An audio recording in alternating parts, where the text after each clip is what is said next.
Tonight's speaker, Mr. Peter Bonilla, is Vice President of Programs with the Foundation for Individual Rights and Expression, known as FIRES.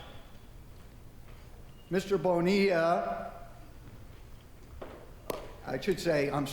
FIRE was founded in 1999 as a campus rights organization and has worked specifically in protecting free speech on campuses, regardless of whether the speech comes from the left side of the political spectrum or the right side of the political spectrum. So Mr. Bonilla, as the Vice President, has some great examples to address to us tonight about principled dissent. Peter Bonilla is a native of Washington, D.C. area. He joined FIRE in 2008. As Vice President of Programs, Peter managed the implementation of much of FIRE's speech, outreach, advocacy, and research project. Prior to that, Peter was the director of FIRE's Individual Rights Defense Program, advocating directly on behalf of wrongly censored students and faculty members nationwide. Before joining FIRE, Peter was literary manager of Philadelphia's Interact Theater Company. Peter's actually a man of many talents. He also appeared as a contestant on the television game Jeopardy in 2009. So have your questions ready for him.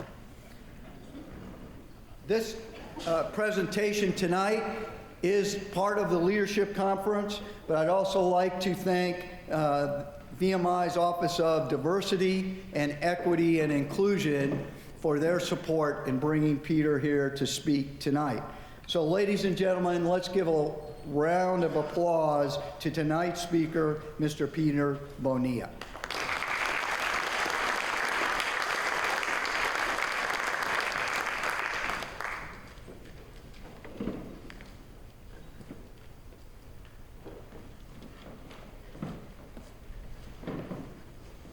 Good evening. Do people hear me?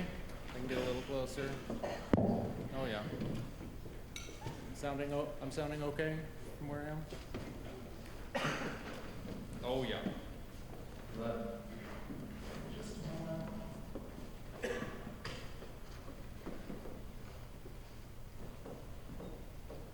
God, it's been so long since I've done one of these. That's over for you.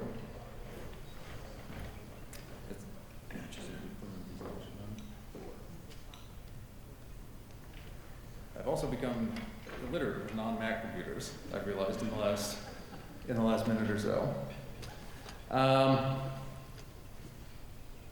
Well, yesterday, Kim mentioned to me when she was showing Eric and I around town that the person who gave this speech last year had to do it by Zoom because of COVID concerns. And even doing it by Zoom, even with that degree of separation, he got a standing ovation at the end of the evening. And I thought, well, 24 hours from now, I'm probably not going to feel that great about my own skills. But I do want to first thank the organizers of the conference for putting on a really great first day, and for managing all of the logistics, all of the details that go into running this. I do these myself. I ran one of my own for FIRE for a group of about 50 professors from around the country, and that was plenty of work on its own. And it was only about a third the size of this, with a lot fewer breakouts, a lot fewer details to manage. So I've just been really impressed with the way that they've run this conference so far, and really just enjoyed the experience. I also do want to thank VMI's Diversity, Equity, and Inclusion Office for its co-sponsorship of the talk this evening. There are a number of critics who say that when it comes to free speech and diversity and inclusion, you have to pick one, and this is something that I reject. I think that they can very well coexist, and not only coexist but make each other better. And so I really appreciate having the chance to come and give this talk tonight, and to have been supported by that office.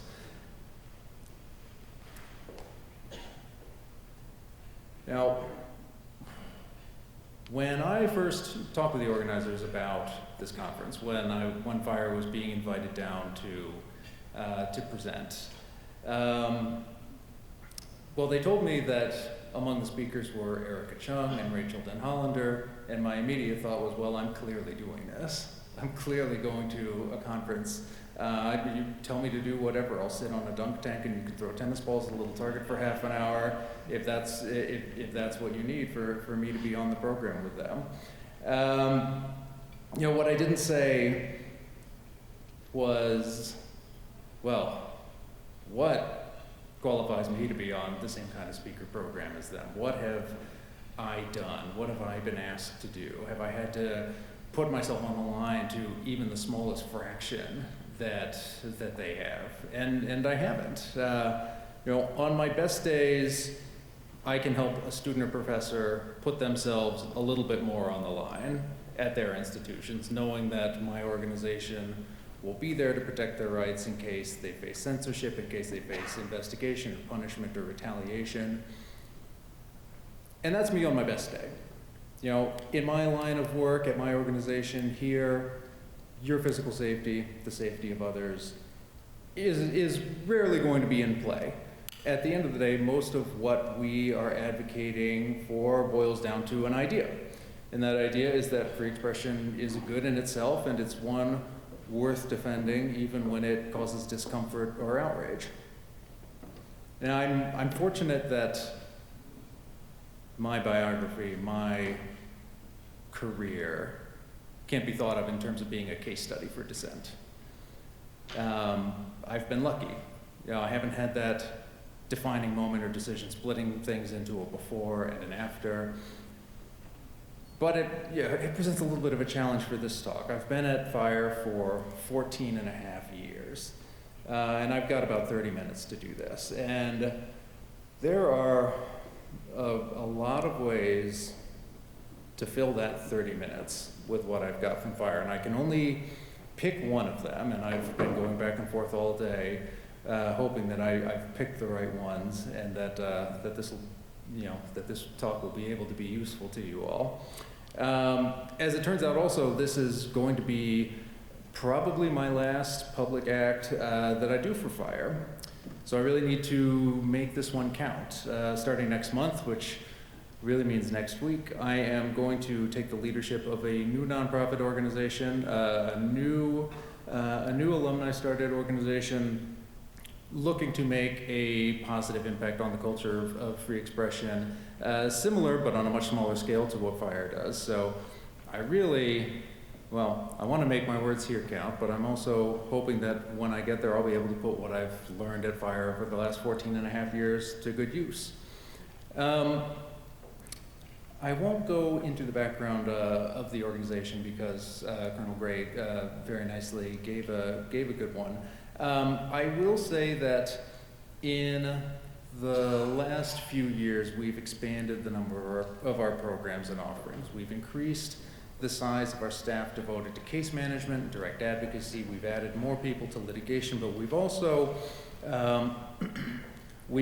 started doing a lot more concerted outreach efforts. Student outreach has been a key part of our work for as long as I've been at FIRE, so going on at least 15 years at this point. But we've branched that out into doing more work with faculty and alumni. We have added a research division, doing things such as cataloging threats to scholars facing sanction for their work or their research. We put out for 3 years now a comprehensive attempt at quantifying institutions around the country on their free speech cultures and free speech climates, based on the largest ever survey population of students for a survey of this type, for student attitudes on free expression.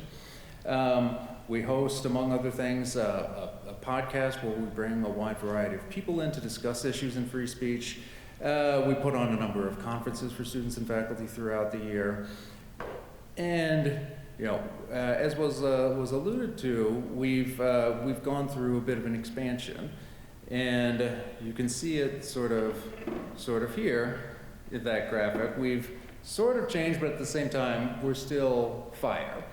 But this year we announced an expansion to our mission, moving into certain areas of First Amendment defense and advocacy off campus in the wider community.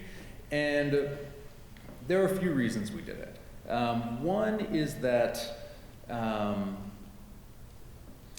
unfortunately there are enough new threats to free speech and enough new threats to civil liberties that it created the space for an organization like ours to expand its reach.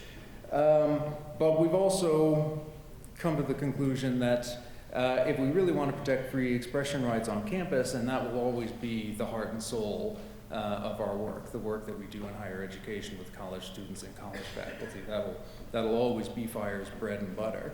But if we want to really protect free expression rights in higher education, we need to be keeping a closer eye and be able to take a stronger stand on free speech trends in the wider world that can easily come to bear and reflect themselves in the college community. We think that a strong free speech culture at an institution requires more than just a basic awareness of the contours of First Amendment law. I should say also another highlight for us being here is that FIRE, we're a First Amendment org, we love dissent. You know, it was dissenters who made the history of the First Amendment as we know it if you study the history books. So this is really great for us to be able to share some of our work here.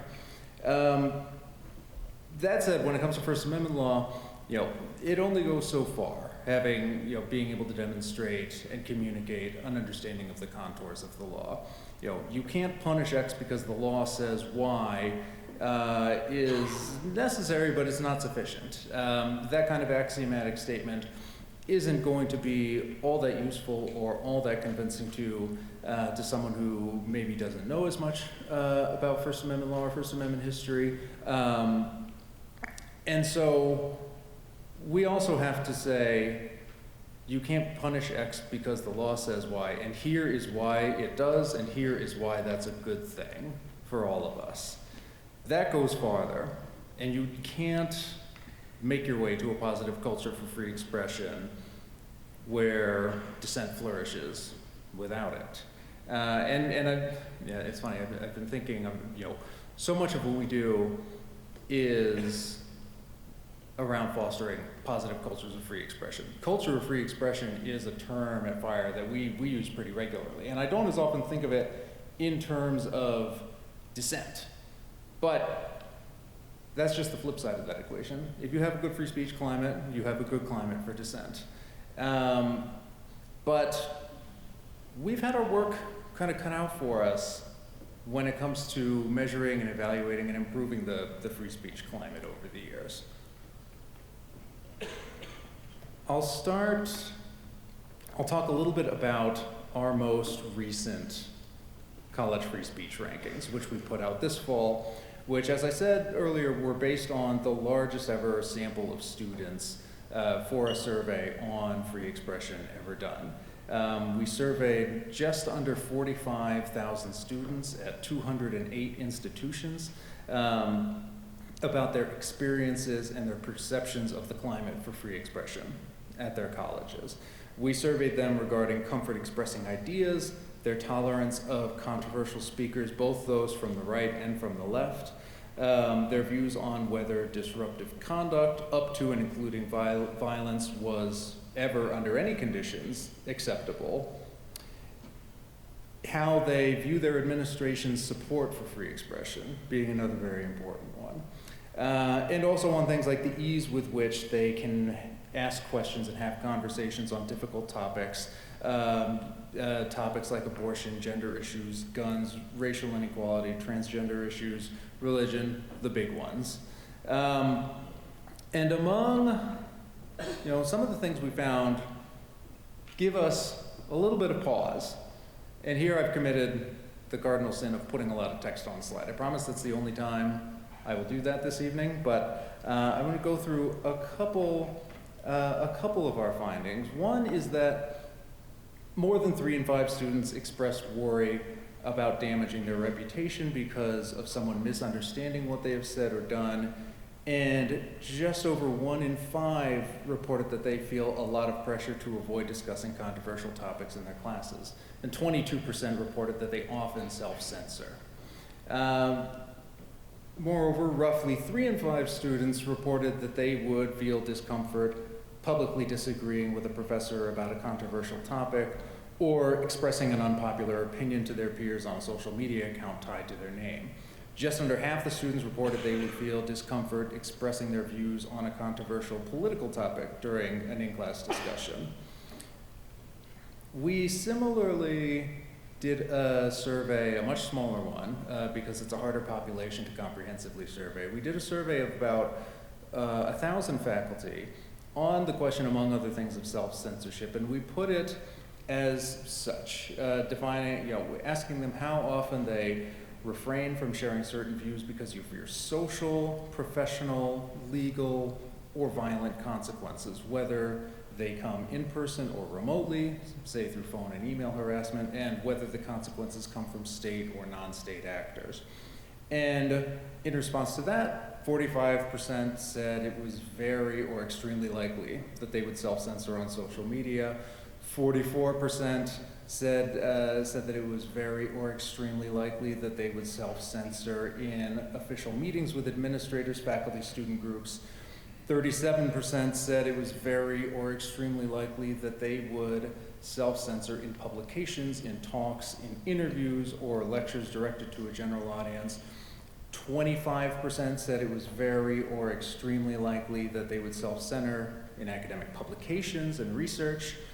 And when asked if they were more likely to self-censor now compared to 2 years ago, 38% said more or much more.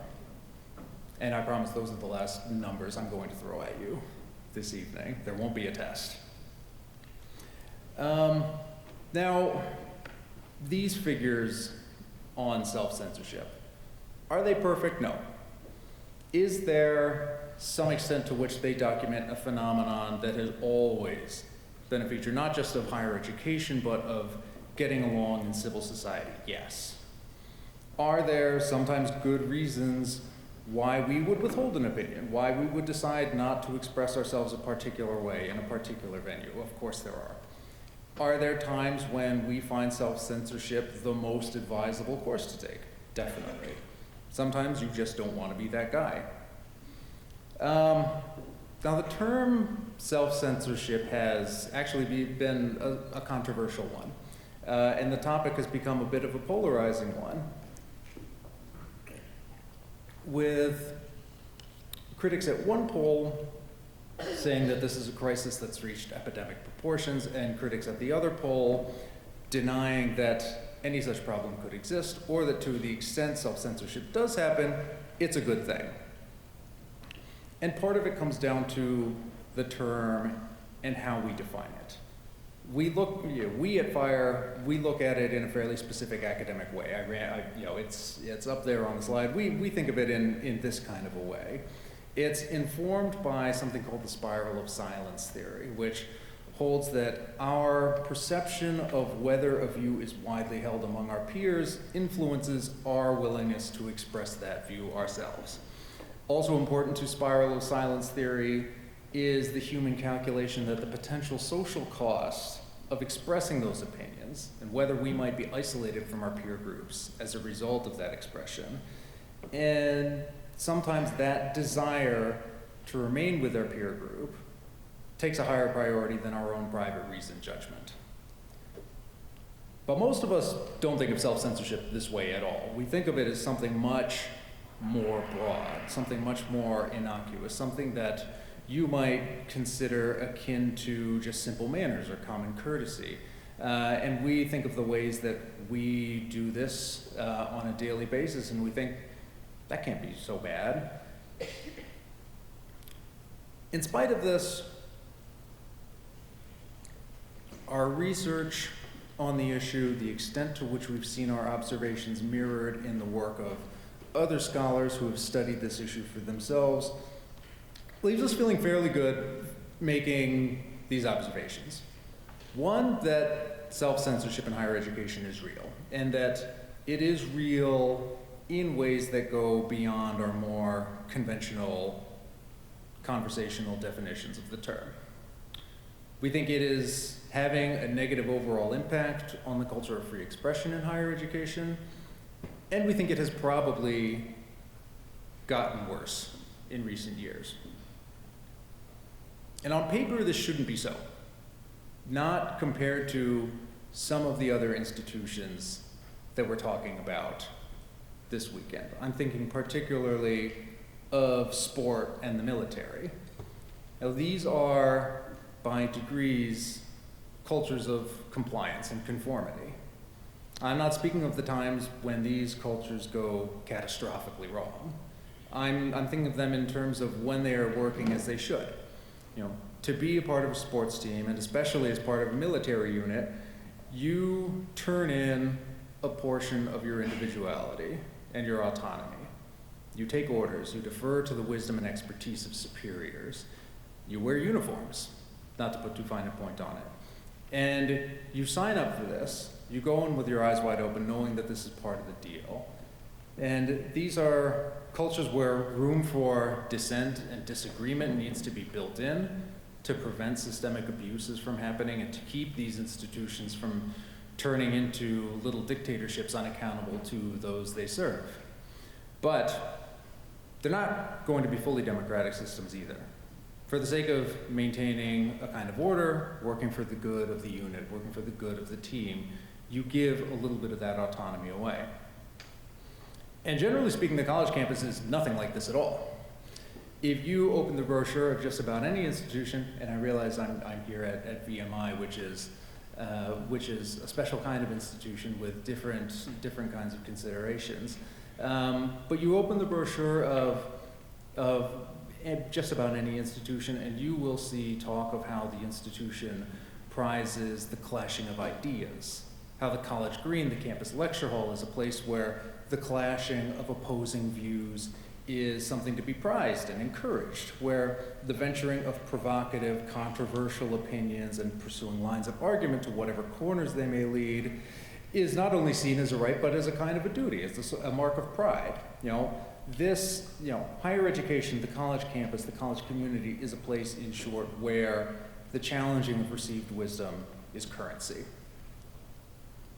Which is great, except, as I've been saying, as I've been going through some of our research on this, it doesn't feel quite that way to a number of people.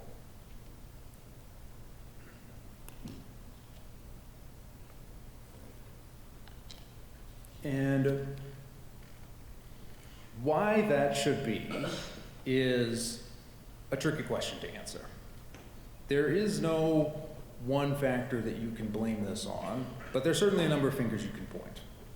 I think among the first would simply be to observe the effect that social media has had on our media consumption habits, how we present ourselves to the world, how we see the world, and also how we filter the world to decide how we want to see it. The instantaneous nature of social media makes it effortless for a badly thought out post or tweet or Instagram photo to go viral. The low barriers to participation make it easy for anyone around the world to join in on the pylon. It's adept at circulating other types of media, notably video, which can often be selectively edited to strip it of necessary context and to make the target look as bad as possible to the rest of the world. Worse, for many of us, myself included, our social media posts are a kind of permanent record. Many of us leave long digital trails, exposing us to the theoretical possibility that at just about any time, your digital history could be used against you in an effort to wreak havoc on your personal life, get you expelled from your institution, get you fired from your job. And this becomes quite an effective weapon in times of political polarization, which is a time that we are definitely in right now, something that has been increasing steadily year over year. To add to that, the events from 2020, key among them the killing of George Floyd in Minneapolis by police, the ensuing protests around the nation, had the effect of hypercharging this environment. There were other things that went into it, but this was one of the key ones, and not just George Floyd's killing, but also the killing of Breonna Taylor and others, the rallying effect that it had on people throughout the country. And one of the upshots that it had for our work is that during that period, we received an unprecedented number of inquiries asking for our guidance, asking for our assistance in a very short period of time. This is the program that I used to run, and which during 2020 especially, I was very glad I no longer ran. Now, what happened while these protests and everything else were going on around the country is that at a lot of institutions, speech around issues of race, racial inequality, systemic racism, things of this nature, became an extremely fraught and extremely sensitive topic. They were fraught and sensitive to begin with, but George Floyd's death and other police killings had the effect of really crystallizing them and really magnifying the potential effect for the fallout of any one particular case. Now,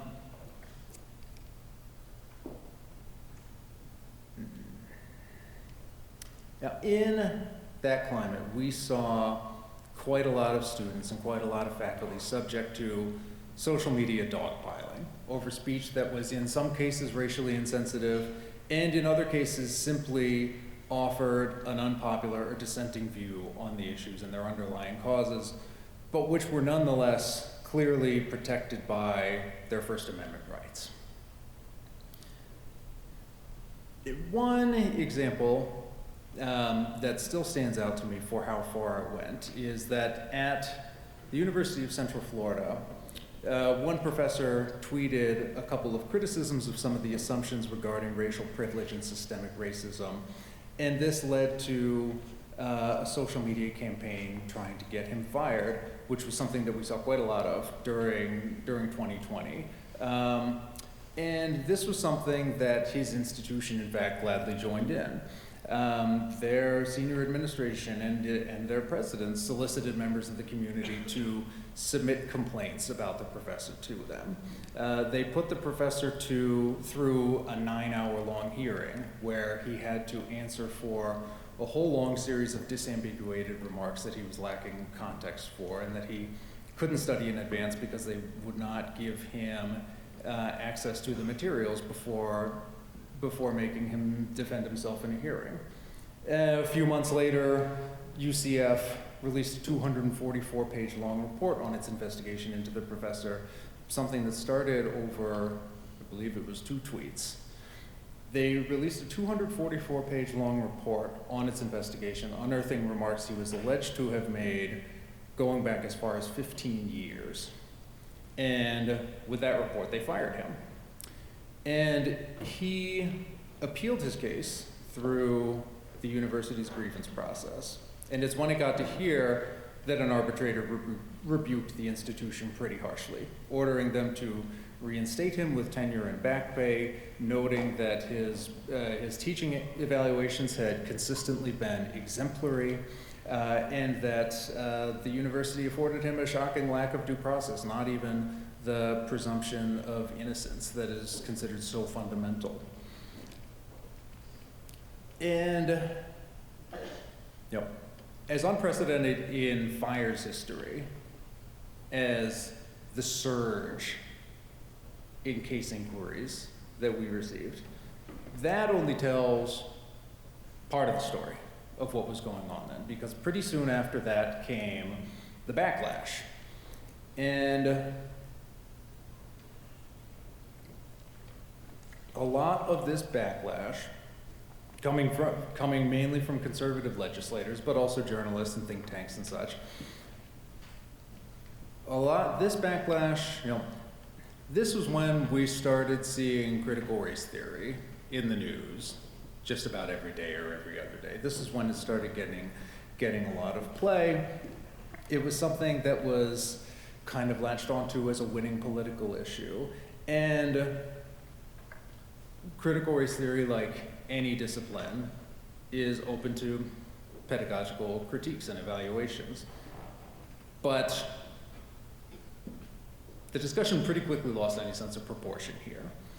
Anything, we saw frequently, anything that touched on issues of race was very quickly just painted with a CRT brush. So that pretty much anything of this sort was considered critical race theory, at which point the term lost a lot of its meaning, and effective dialogue became nigh impossible between opponents and proponents.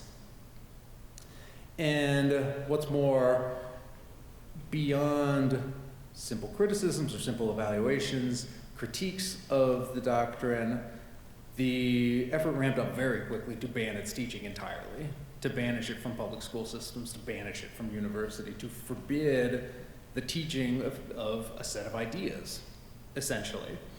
In a handful of states, these efforts were translated into laws banning the teaching of divisive concepts. Divisive concepts is a term that showed up in a lot of these laws over the years. It showed up as well in an executive order from President Trump, which I believe Joe Biden repealed on his first day in office in 2021. But in some cases, these divisive concept laws, many of which concern themselves with K-12 education, some of them reached into higher education classrooms, and where it did, it had what we thought were predictable results.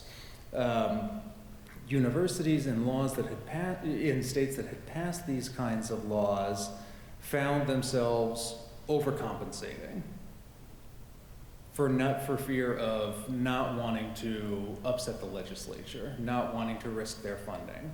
So we saw a number of cases where college professors teaching courses that got into some of these concepts, some of these issues that are studied in critical race theory, some professors had their courses canceled, and others were forced to make them non-mandatory.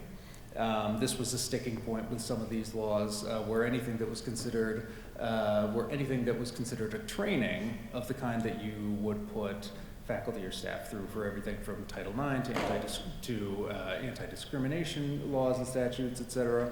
But anything that could be considered training, anything that anyone had to do, suddenly became subject to this law. And so a number of courses that were required for certain majors suddenly found themselves in the crosshairs of these laws, which we, by our reading of the law, didn't think was justified, but which the university councils felt was the right defensive move to make.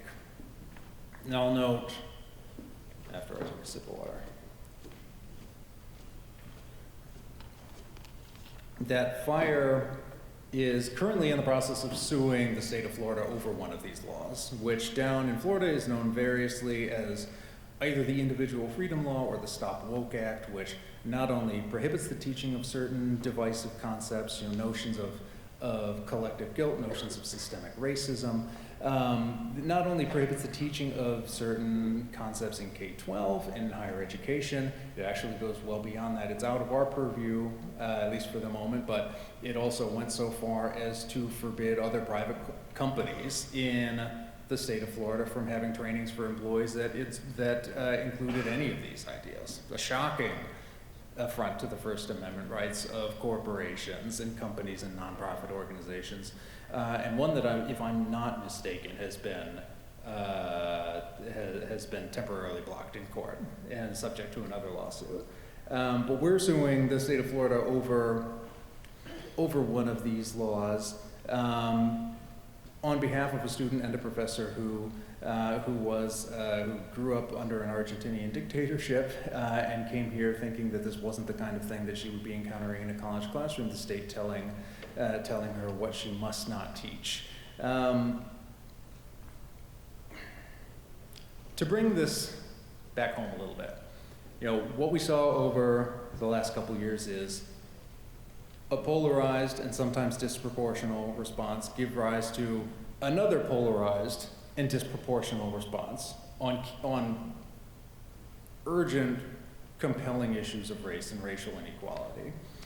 And the end result of this was we ended up with two camps that didn't much want to talk or listen to each other, that tended to instinctively think the worst of the people on the other side of their debate and argument.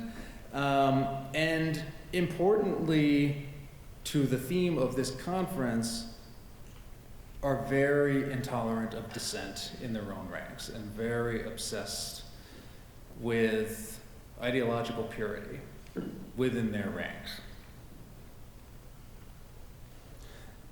This is not anything that I'm going to be able to solve in half an hour up here, by the way. But we're now, I'm getting to that portion of this talk where I try to tell people what we might be able to do about some of these things. And this feels really insufficient in some ways, because a lot of them are things working down at the granular level, at the level of the individual student, the individual professor. But small as these are, if the overall climate nationally for expression, dissent, the free exchange of ideas is going to improve, I don't think you can do it without getting better at some of these things. The first, something simple. What we can do, seek out opposing viewpoints. Seek out people with different opinions from ours. There are, when you're convinced you're right, in fact, especially when you're convinced you're right, it's important to interrogate your beliefs and important to put yourself in the company of other people who can do this for you. This not only creates a good atmosphere for discussion and dissent, but it keeps radicalization at bay. It dampens the echo chamber effect of being surrounded only by voices that agree with you, and the tendency of that echo chamber effect to push you in farther and farther and more radical directions. The second thing that I would say, and I would advise this at any number of levels of the institution, from the student group to the departmental unit, to any number of offices in a university. And that's building avenues for dissent into your programming, wiring it into your DNA. And what got me thinking about this a lot was my work the last couple of years on a working group that was put together by the Dramatists Guild of America and the Dramatists Legal Defense Fund. And this group was assembled after a number of college theater productions fell apart because they unraveled over disagreements and controversies. Oh, sorry, I'm getting slides. There we go. They unraveled over concerns about the material that was being presented. If it dealt with difficult issues of race or anti-Semitism or sexuality or sexual violence. A number of these productions came apart because it's hard to say why. But the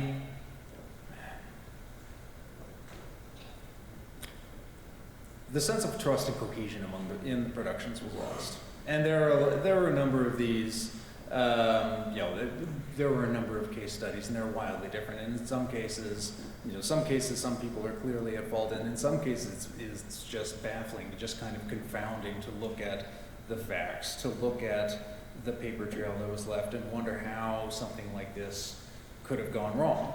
And to someone like me, a theater major, someone who was a practitioner of theater, not on the stage, behind the stage, but someone who was a practitioner of theater, this was a dreadful, this was the worst of all possible outcomes. This is something, as they say, the show must go on.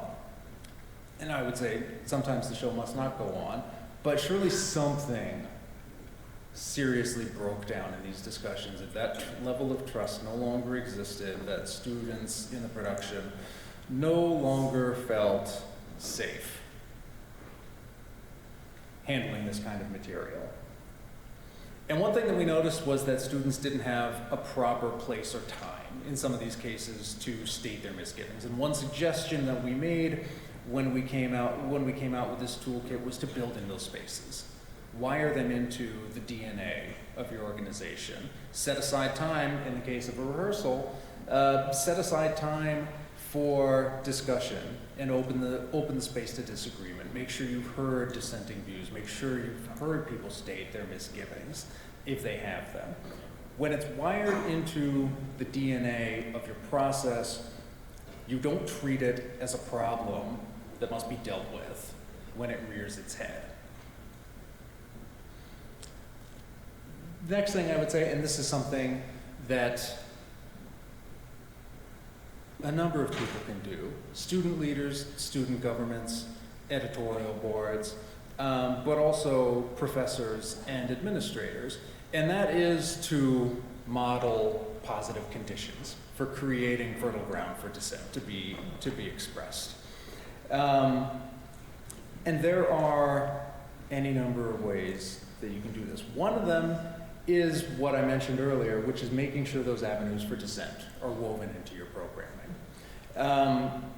And especially, in the case of professors running a classroom, creating a set of expectations, making sure students are clear that the space you inhabit is one of mutual trust, one where disagreements aren't personal, where you're trying to get to the substance of the issue and trying to get a little closer to truth and enlightenment. And one thing that I would say to administrators is not to underestimate the positive effect that you can have on an institution's climate for free expression through your actions, but also really through your words.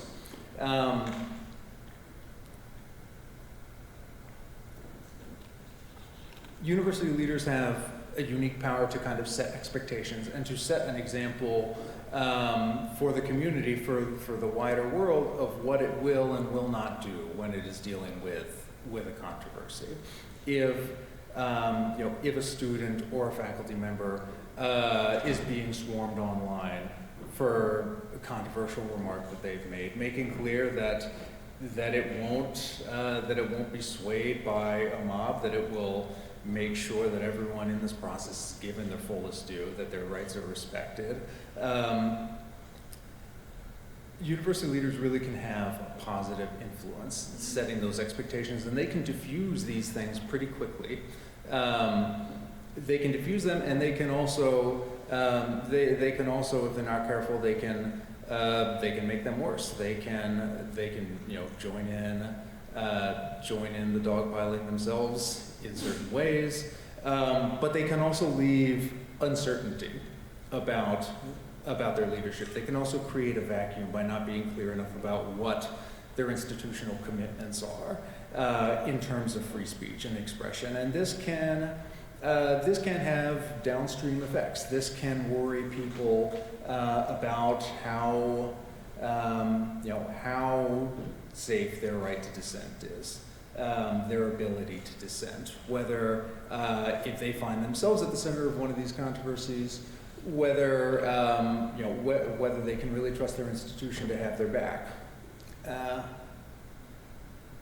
that's what I would say. Don't underestimate the positive influence that you can have on a culture of free expression at your institution through your leadership. Next thing I would say, and this is much broader, to the point where I went back and forth on whether to include it in this presentation, but that's to get out into the world. And what I mean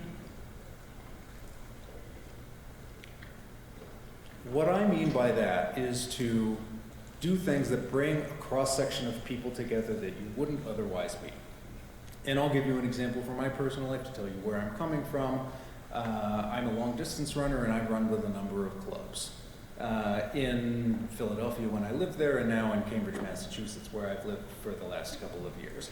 I started this not so much to meet new people as for the health, especially the mental health benefits of distance running, but I realized the value of doing something that draws a random sample of people united by their enjoyment of a single pursuit. You fall in with a diverse crowd, intellectually diverse in the sense of their lived experiences. And more importantly, you get to know them as people first. And you get to like them as people. And if you disagree with them, that disagreement can be grounded in a personal respect that you have for that person. We do it the opposite way, much too much of the time, in terms of looking first for what you perceive their beliefs on a certain subject to be, and either writing them off and shunning them, or engaging them and befriending them. We do much too much of that. And so being put in situations where you just interact with a crowd you otherwise wouldn't find, I really can't overstate the benefits. Next thing I say, to be humble. And this is, I think, something where the students here are particularly qualified for. I know I've been talking a lot about the kind of liberal arts experience. It's quite a lot different from what you sign up for when you come to be a cadet at VMI or a similar institution. But here's why I think you are specially qualified for this. Among the things I did when I was preparing for this talk is I read through VMI's handbook. And I noticed, among other things, the word hardship appears 5 times. The word exhaustion appears another 4 times. This is an unusual kind of institution, and it attracts a certain kind of person, a person drawn to that test, to that kind of adversity. And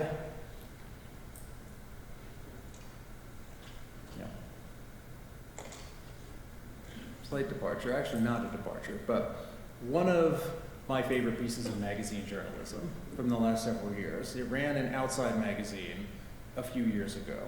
It's about Army Ranger School, written from the perspective of someone who was there. And it contains this quote from a graduate, and I think cadets at VMI, actually, if you're from VMI, I know there's a number, you raise your hand if you're a cadet at VMI. Good number. And if you're here from another military institution or are in an ROTC program elsewhere? Okay, very good.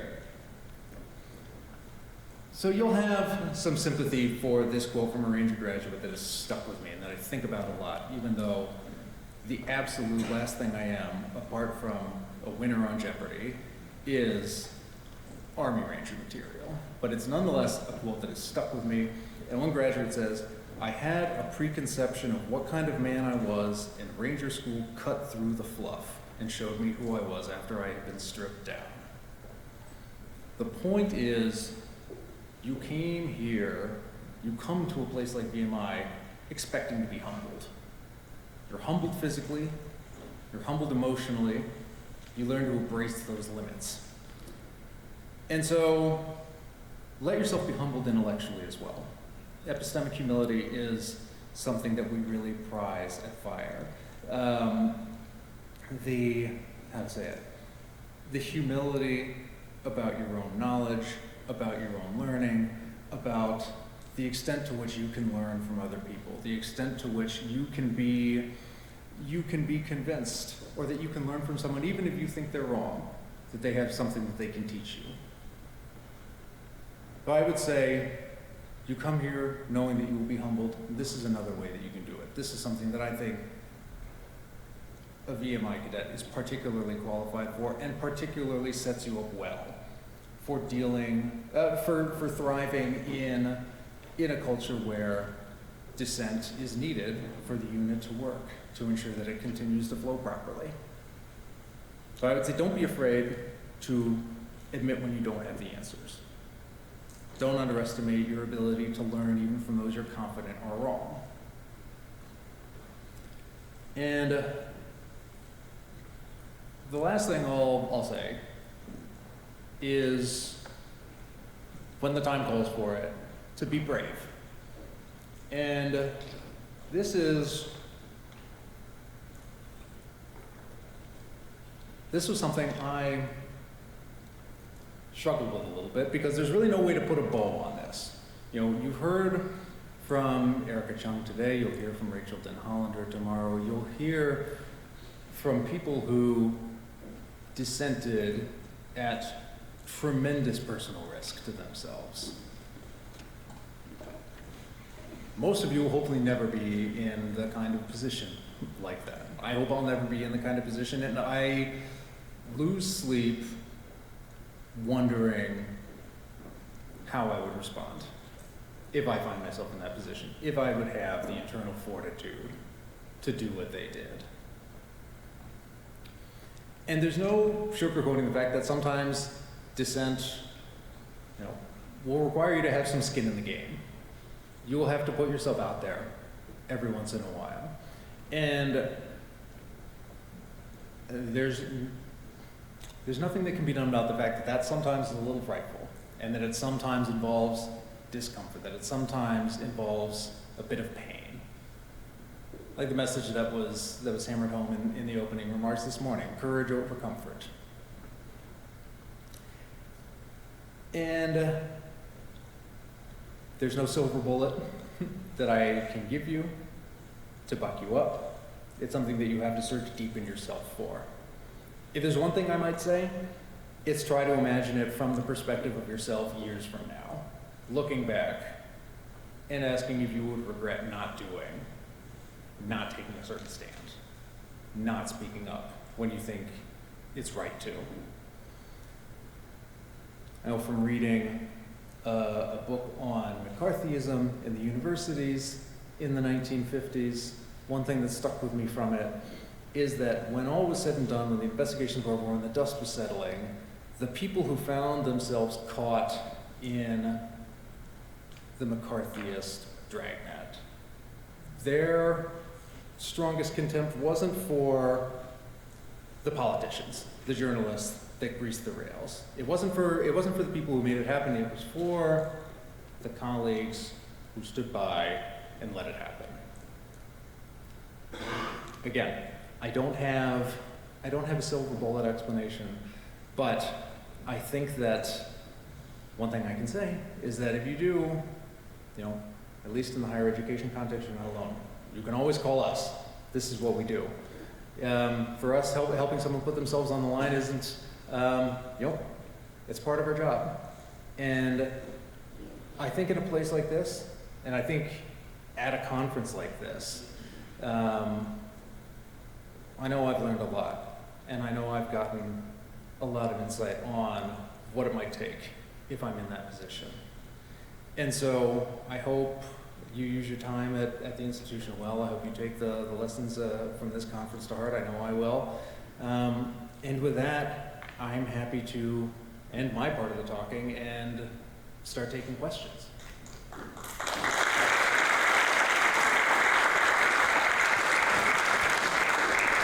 And people hear me all right with this? What I would really love to hear in terms of the questions is, because I'm at an institution that I don't have a ton of familiarity with in terms of the culture, in terms of the values. I would love to hear for people who could do it, if your questions could be put in the context of your experience as a cadet here at an institution where you have where there are a number of competing values that other institutions don't have in terms of order, in terms of all that stuff. But I would love to get a better sense of what that culture is like for a cadet or an ROTC student. I have a lot to learn from you, and hopefully there's a couple things you can pick up from me. But I'm really excited. I'm really happy to hear your questions, and I'd really like to get your wisdom.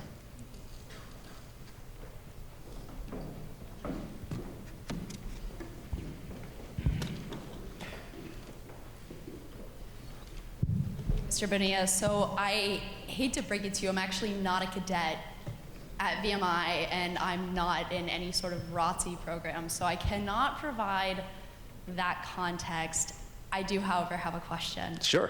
So at the beginning of your talk, you mentioned this idea of self-censorship, and then within that, we start to see this, in essence, what is like the chilling effect within communication and rhetorical theory. And so I'm curious how within FIRE you sort of look at this within the alternative idea of the free marketplace of ideas, in which the best idea wins out and then everything else sort of goes off to the wayside. How does that, in essence, how does FIRE work around this idea, which we start to see self-censorship and then cancel culture, in which what's happening is ideas are being told by the social sphere, you're not the best idea and you did not win, and so they're being pushed to the wayside? It's a tremendous question. It's a really good question. And it gets to some really, well, it gets to some tricky and thorny issues. And it puts a number of our of competing interests it kind of makes them lock horns together. Firstly, the right to speak also fundamentally includes the right not to speak. By self-censoring, you may not be acting in your own best interest, but you're not violating anyone's rights. You're acting of your own volition. Sometimes it's for better reasons than others. Sometimes you decide now is not the time or place. Sometimes you feel that you could face real consequences for speaking up. One thing about the marketplace of ideas is, we love, that's a term we love. That's a term you internalize a lot at an organization like FIRE, marketplace of ideas. But you can't take for granted that the best ideas will win. If they don't have advocates, they aren't, they might wither. They might be overtaken by worse but more popular ideas, or ideas that have more advocates and more defenders to them. I think this is something that happens all the time. And one thing the author Jonathan Rauch likes to say, and this is something that I've internalized from his writing, an idea, even if it's correct, even if it's empirically true, an idea has no rights. An idea doesn't have the right to be accepted or taken seriously simply by virtue of it being true.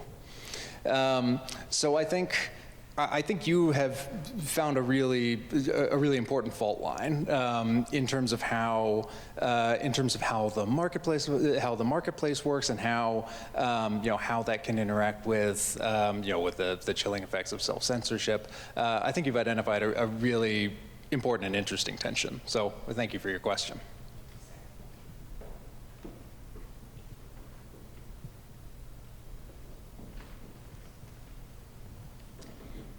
Good evening. My name is Zoe Page, and I'm sorry to break it to you, but I am also not a cadet or associated with the military in any way. You did mention a little bit of radicalism in your speech tonight, and my question for you is, has FIRE ever received a radical dissent case, and if so, how did you handle that?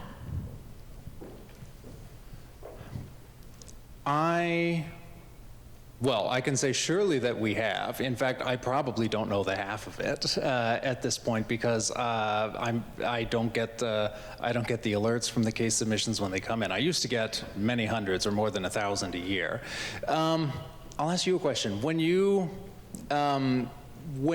talk of radical dissent, what comes to mind for you? Like, is there a particular kind of thing you're envisioning? I think of radical dissent as something that is on an extreme end and even potentially violent. I would say, well, in terms of the law, there's a very hard stop at where speech is concerned, incitement to violence. And if something, if speech is, I'm going to get the Supreme Court quotation a little bit wrong here. It's from Brandenburg v. Ohio from 1969, but speech that is promoting lawless action, violent lawless action, and is likely to imminently produce that kind of action by virtue of being spoken.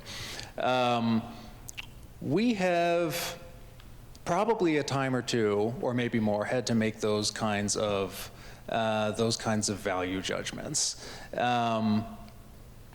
But if we are convinced that someone has the First Amendment right on their side, and we're in a position where we can help them, we will.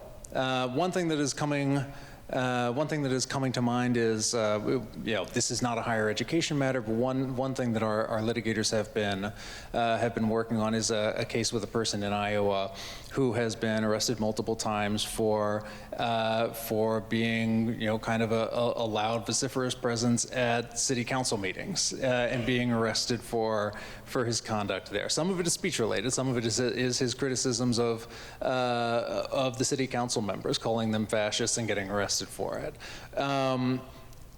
Yes, we do receive those inquiries. We subject them to, I would say our lawyers subject them to as fine-toothed an analysis as they can in terms of the law and in terms of whether we think we're able to be productive in assisting them. But I will say we won't make a judgment on whether to take a case or not by determination of how offensive we find the speech. That isn't a criterion for us. The criterion is if it meets one of the thresholds for speech that would lose protection under the First Amendment. Is that a helpful answer? It is. Thank you for your time, sir. It's the most polite student crowd I've ever met at one of these. Good evening, sir. Cadet William Rich from VMI. Pleasure. To get the military crew started. Sir, you talked about how fire is right now engaged in a court case with the state of Florida over pedagogical restrictions or pedagogical rights. And I'm just wondering, where does fire draw the line as far as what should be said in the classroom or should be taught in the classroom?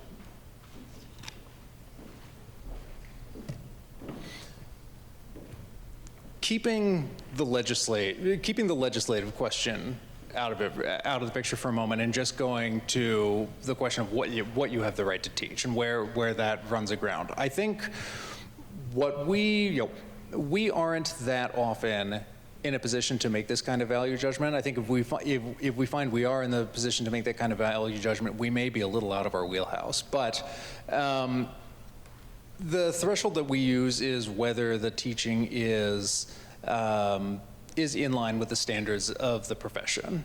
If professionally speaking, they are within the standards of the profession. The key is we don't decide, and we don't like to let the government decide. We prefer to let the profession decide. So I think that is probably. I think that's probably where we draw the line, at least there, pedagogically, not getting into the legislative aspect. That's sort of a different can of worms, and one that I fortunately don't have to get my hands on too often. But the big question for us when it comes to teaching, and if you ever apply for a job at Fire, it's a free bit of advice. You might get a question like, would you take the case of a biology professor teaching intelligent design in his class? And we would say, no, your discipline, it's fine to believe that, it's fine to promote it in certain other settings, it's fine to promote it in your private life, in your personal capacity. But when you're teaching students something that your profession doesn't recognize the substance of, that it considers wrong, then you've got a little bit of a problem.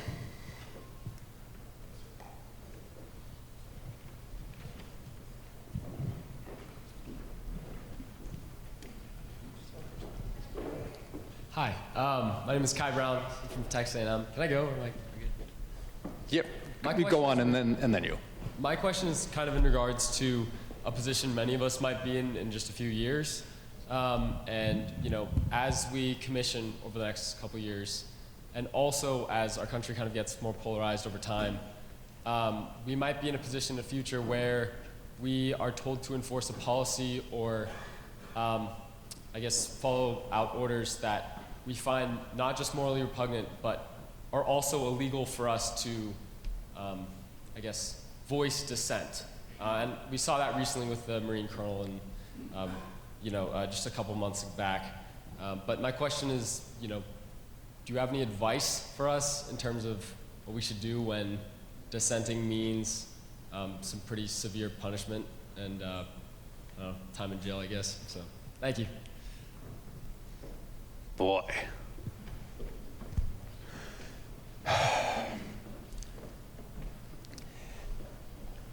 In the military context, I don't know that I could give you a qualified answer. I was sitting here during some of the scenarios that were being run earlier, and one of them got into a hypothetical based on the case of Eddie Gallagher, the Navy SEAL, who went rogue and lost the faith of his men, and in terms of the ethics of what to do when dealing with something like that, and when you're considering an order that you think to be morally wrong, I didn't have a dog in the fight. I considered it a little bit beyond me, unfortunately. But I was really fascinated to hear the cadets' answers and what they were grounded in and what their perspective was and what the competing interests at stake were in terms of protocol and hierarchy versus at what point it becomes a purely moral question. I wish I had a better answer for you. I'm happy to think about it. And I think you might, I think from tomorrow, one of tomorrow's speakers, you might be able to get a better perspective on it. I wish I brought more qualification to your question, but I'll think about it. You had one. Yes, sir. I think after what you just said, I don't know if you'll be able to answer this question, but I'll still give it to you. So, you know, the military is seen as an apolitical entity. Believe it or not, cadets also have lives outside of just being in uniform. So sometimes, obviously, there can be clashes in ideas and belief systems, and, you know, there can be cases of suppressions. I wanted to ask you if fire has ever had to work cases, as it works in higher education, cases that involve military institutions. And if not, do you think that fire can be an organization that can improve in that, so that it can help handle such situations if it ever had to deal with it later on? Thank you. Very good question. I think the answer for us probably is rarely, but not categorically so. I don't think, first of all, that we tend to get very many inquiries from cadets at military institutions, and I know I'm not an expert on this by any stretch. I'm not a lawyer. I'm a guy who got a bachelor's degree in theater, but I know that there is, in terms of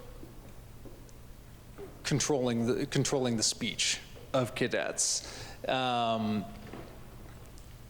Military institutions have more leverage than other public institutions. Public institutions, an institution, Virginia Tech down the road, UVA, any number of the other ones, public institutions are bound by the First Amendment, and a lot of First Amendment cases in higher education have been decided that have really clearly laid the terrain. It's not the same in military institutions. And there is an extent to which courts give them greater leeway over controlling the speech of their cadets. I would say it may, the consideration may change if you graduate from here and are commissioned, and you are kind of free of that relationship. But even then, I couldn't be totally confident. I wouldn't be surprised. In fact, I definitely won't be surprised. In fact, I think we may have done some advocacy along these lines already. But especially as we expand the scope of our mission, I would not be surprised if that was a question that we addressed more head on. So, I can see a place. I can see a place where we can provide better guidance for cadets. In fact, I can definitely see a case to be made for creating a special resource for people in military academies, outlining specifically what your rights would be here and how they differ from students at a regular public institution. I think that is a service that it would probably be a great idea for us to provide. So I'll see what they think about that back at the office.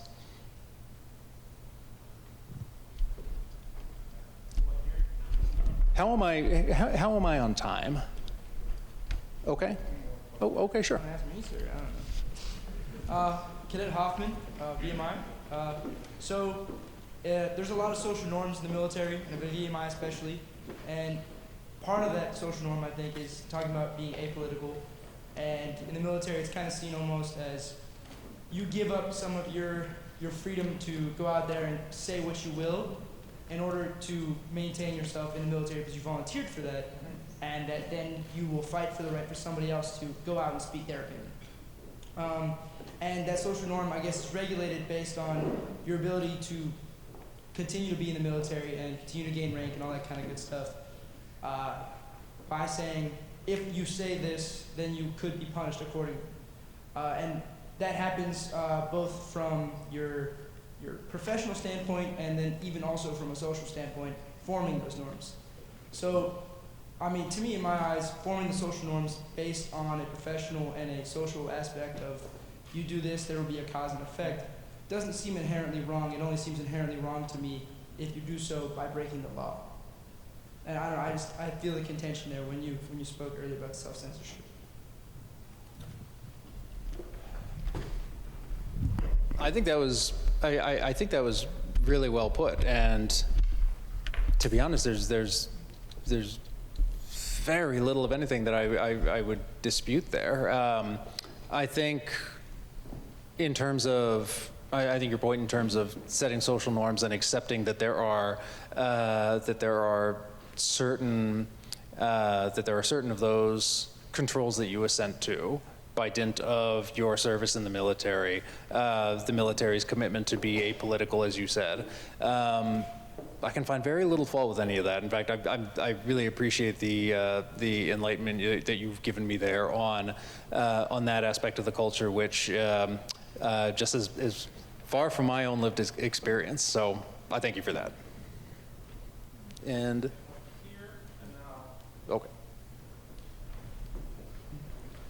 Good evening, I'm Samuel Mueller. I'm from Texas A&M University. I was curious on your what we can do side about what things we can do to promote good dissent. You put a couple up there, building avenues for dissent into your programming, modeling positive conditions. And I've definitely seen some institutions that did not have positive conditions and were sort of the two things that they hate most is changing the way things are. And there's just, you can't go against that. You can't go against what has been, especially in schools that have been around since the 1800s and have traditions, and this is the way it is, and you're going to fall in line. And I was wondering, how do you go about twisting some of that into something that's a little more positive, a little more conducive to good dissenting? One thing I'd say, and one thing that we work on a lot at FIRE, our outreach has really grown in this area in recent years, and one thing that we have gotten a number of universities to do, and we've collaborated with a number of administrations on, is building kind of ground-up programming on free expression. Adopting new free expression statements, having a speaker series, establishing early in your time there that free speech is an important part of the culture. One thing we tell university administrations a lot is if you wait for a controversy to come your way before starting a conversation on free speech, you're already too late. It's better to lay that groundwork in advance and just sort of build up the culture that way. And I think when you like I said earlier, a good culture for free expression is also one where is also a culture where dissent can thrive. So I think more ground-up programming from universities could be one way of doing that. And I think at the smaller level, individual collaborations can help with that. There are groups. In fact, one initiative of FIRE's from our student outreach team is creating what we call Let's Talk organizations, which are organizations around, built around creating good spaces for free expression, creating good conditions for the truly free exchange of ideas, the ability to venture controversial propositions and be in a welcoming environment to do so, a welcoming, nurturing environment. And organizations like those, and there are others. There are others as well, but those can be a big help as well, just in terms of helping to lay that groundwork. Last question. Alrighty, so hopefully we can end this off a little bit less loaded of a question, more in your wheelhouse. But it's more about you. I think you might have touched on it during the beginning of your presentation, but how does a theater and economics major go from doing that and leaving college in that way to advocating for not only students but individuals across the country in matters such as this? Like, that's a pretty big step, big change, and in a positive direction. But nonetheless, how does that happen, and why? Well, the kind of uninteresting way to answer that is it happened without a whole lot of planning on my part. I sort of, I worked in theater for a while after I graduated college. I transitioned out of there because it's not the greatest way to make a buck, it turns out. And I didn't have much bigger plans than staying in the nonprofit scene around Philadelphia. But one thing I will say that appealed to kind of a gear that was turning in my head was just the fact that I've been working in such an expressive medium. That and the fact that the particular company,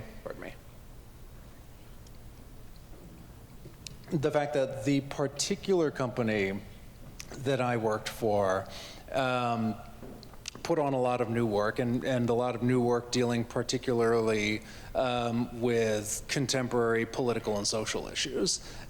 So we, without really having thought too much about it myself, I wasn't thinking of it in a free speech marketplace of ideas way, but I was coming from a very expressive medium, and one that I took a great deal of pride in, being at one of the companies that did exciting, fresh new work that did provocative takes at sometimes. It's every once in a while it could anger its audience, and for a community that is seen as kind of very monolithically left, the arts and theater world, you would occasionally find fault lines of disagreement. You could be surprised at the way a play might divide members of its audience. And we, and discussions with the community were a big part of what we did. I moderated any number of those during my time there. So, creating good spaces for discussion and creating kind of, for lack of a better word, safe spaces for expression, that had been a part of my work without me really thinking of it. So, when I got to my interview at Fire, which again, I hadn't known that much about the organization, but when I read up more on it, I was pretty jazzed. I was like, oh, this very accidentally could be a very good fit. And that was 14 and a half years ago. So, well, I want to thank you all again for, first of all, for this excellent conference that you've put on, but also I want to thank the students here for their great questions, and I want to thank everyone for their hospitality at this conference. It's been a tremendous experience. Hopefully, I've been able to be of a little bit of use to you. I'm around. I'm not going anywhere right now, so I'm happy to take more questions after. So just thank you all so much. I really enjoyed it.